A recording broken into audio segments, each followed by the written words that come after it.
kaamera ette oleme saanud eelmise mängu kangelase Joonase. Joonas, alustades kohe siit lähiminevikust, siis võtamegi eelmise mängu ette. Et kas sa ise tundsid, kui sa seda viset viskasid, et see võib minna või see oli lihtsalt selline sunnitud viimane lahendus? Ma usun, et sunnitud viimane lahendus. Et sealt maalt nagu on keeruline tunda midagi ja saab ainult vaadata, kas ta läheb õiges suunas. Et noh, see sisse minemine, et see on pigem juhus kui tõenäosus. Oled sa varem selliseid nii-öelda küll viimase sekundi viskeid, aga just nii kaugelt ka oma karjääri jooksul tabanud? Ja ikka olen. Sai ka Rakveres sisse visatud ühe korra veel kaugemalt ja veel ägedamalt. Aga see jah, kahjuks ametlikult ei lugenud. Millegi pärast kohtunikud lihtsalt lõpetasid mängu ära, nagu oleks pall out'i läinud või midagi sellist, et pall läks sisse ja lihtsalt läksid laua juurde ja midagi näidatud, mäng see läbi. Ma ei tea.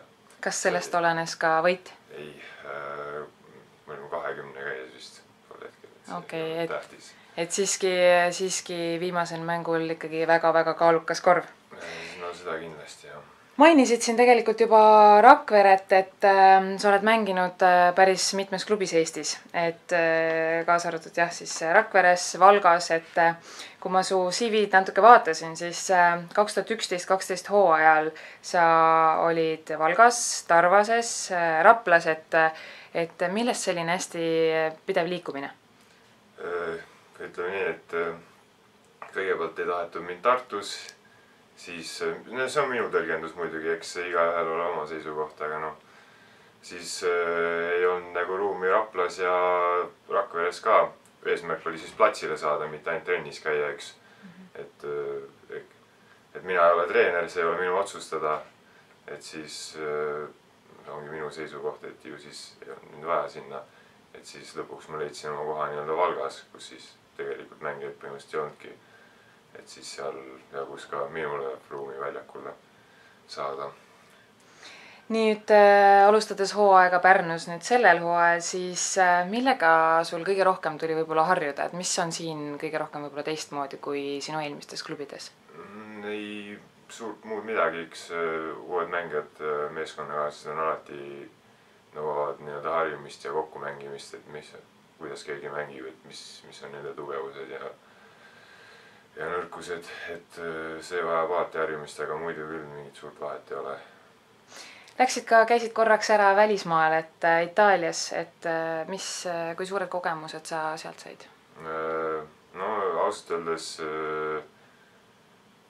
selles suhtes midagi nii väga teistmoodi ei olnud, eks, et lihtsalt niisugune uus huvitav nii-öelda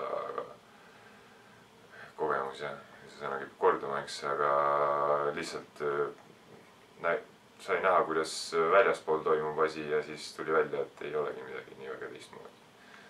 Tulid tagasi Pärnusse, et ma tean, et sul oli ka variant minna mujale klubisse, et kas see oli pigem siuke aumehelik, et kuna sa siin alustasid, siis sa ka siin lõpetad hooaega või oli ka mingi muu põhjus? Ei, pigem kõige rohkem ikkagi see, et eks küsiti ikka, aga noh, ma nagu ei saanud teha põhimõtteliselt noa selga löömine, et kui ma nüüd läheksin põhimõtteliselt praegu mõne meie konkurendi juurde, et ma oleksin seal mänginud, et noh, Mait ja Eiko kumbki nagu ei takistanud minu minekut, et noh, kuidas ma siis nüüd niimoodi vastu käitun, et siin kokkuvõttes ikkagi on küsimust, et ma nagu südametunnistus ei oleks lubanud kuhugi mujale minna, et sellepärast ma siin tagasi ka olen. Aumeeste mäng kõige tähtsam. Omavahel me oleme rääkinud, et nii kaua, kui sa ise suudad areneda, nii kaua su karjäär kestab, aga mis su nii-öelda hetkesed eesmärgid on, kui vaadates tegelikult juba natukene järgmist hooaega ja sealt veel edasi? Hea küsimus, ma ei oska tõesti öelda. Et eks ma ikka mõelnud olen igasuguste tuleviku väljavaadete üle, aga ma praegu neid ei kommenteeriks. Küll aga kommenteeris sinu iseloomu ja mänguoskust natukene Mait, ennem kui me hakkasime siin filmima, et ta peab sind suhteliselt perfektsionistiks. Et kui sul midagi platsil välja ei tule, siis sa püüad veel ja veel ja veel, et kas see peab täitsa paika? No jah, see on liialduseks, korvpallimaailmas kõik teavad, on ju räägitakse Kobe Bryantist, et noh, et mees ei suuda magada ka, kui tal midagi välja ei tule, et noh, et kas just seda, aga noh, kes ei tahaks, noh, eesmärk oleks see, et efektiivsus oleks 100%, et kõik õnnestuks, aga see ei ole võimalik, et noh, kuidas siis öelda, et perfektsionist ja see kõlab nagu liiga idealistlikult, et ma ei tea, midagi maisemat öelda, et noh, eks ma ikka üritan alati paremini teha järgmine kord kui eelmine kord, et pigem niimoodi tagasihoidlikult niimoodi öelda.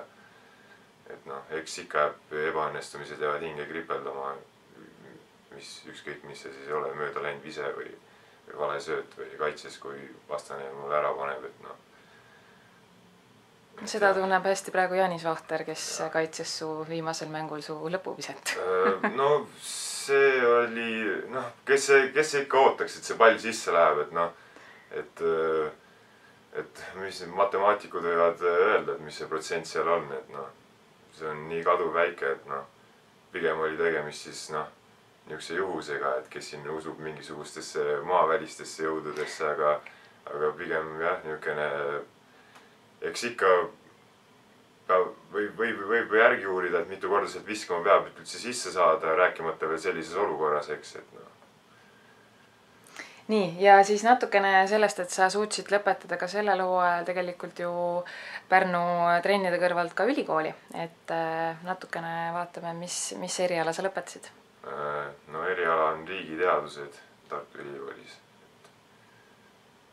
Kas ma pean seda vähemalt kirjeldama? Ei pea, lihtsalt on sul eesmärgid ka edasi midagi õppida või keskendud hetkelgi karjäärile?